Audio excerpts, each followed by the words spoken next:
You're lonely because you haven't invested yourself in creating community.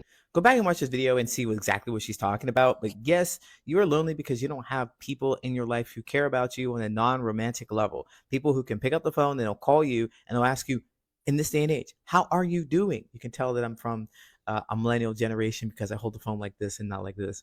But anyway, look, you need people like that in your life. You don't really need somebody that you're going to kiss and you're going to be in a bed with and you're going to be connected to them in that way, because as soon as you're tired of doing that, you're going to want to hang out with them on a regular basis and do regular things with them. And if they're not capable, if they're not interested, well, then you're out of luck because you don't have community to support you on that side. But then also you're going to put the burden on your relationship with them because you're going to expect them to do all the things that your other friends should do for you.